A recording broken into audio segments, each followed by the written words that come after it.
We're often asked what levels of vibration amplitude can be measured using VibVue. Contrary to what we're all used to with other vibration measurement sensors, the answer is, it depends. Let's take a look at what it actually depends on. Fundamentally, it helps to think about the camera's light sensor as an individual pixel instead of the camera as a whole. This tiny light sensor, along with all its neighboring sensors, feeds dynamic light information back to the camera. The camera processes all this information and sends it off to a computer as image files. At this point, the VibVue magic goes to work. In this video, we'll focus on how this pixel drives the amplitude detection capability. Each pixel is a square with certain dimensions and one gray value, somewhere between 0, black, and 255, white. Each pixel monitors a discrete portion of the object you're measuring.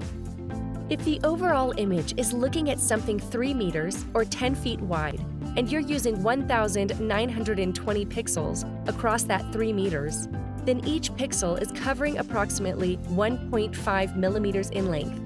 Kudos if you did that math in your head.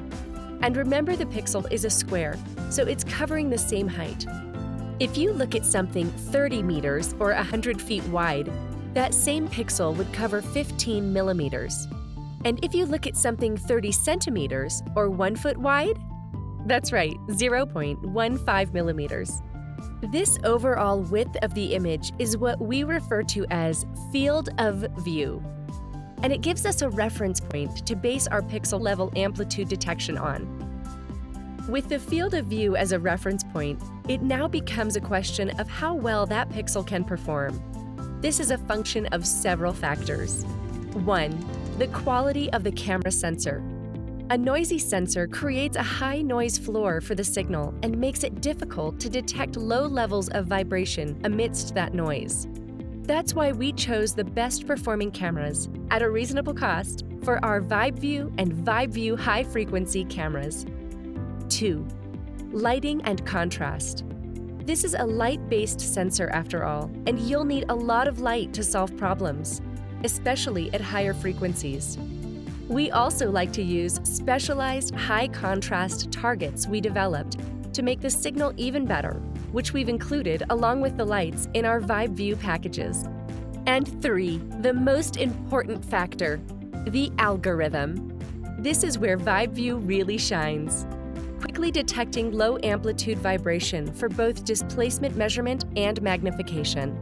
VibVue can magnify anything you detect from the FFT. If you can clearly see a signal on the FFT, we can quickly show you clear, motion-magnified video at that frequency. No resetting the camera for a close-up and losing the comprehensive view you've come to love and rely on. So, back to the question. How much amplitude needs to be there in order for VibVue to detect, measure, and magnify it? As we know, field of view matters when detecting amplitude. If someone tells you video vibration amplitude detection capability without the field of view, or talks about lenses or distance from the object, you now know why it's important to ask for clarification.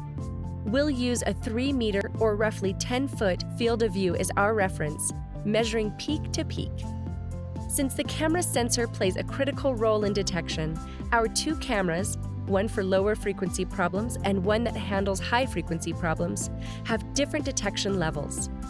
The VibVue camera can detect down to 2.5 microns or 0.1 mils peak to peak for that 3-meter field of view. And the VibVue high-frequency camera can detect down to 5 microns or 0.2 mils peak to peak for the same 3-meter field of view. We know! We think that's pretty amazing too! Check out some of our other videos, like what the frequency range depends on, to learn more about VibVue. And if you would like help solving your rotating machinery problems, or would like a VibVue system of your very own, don't hesitate to contact us on our website at mexsol.com.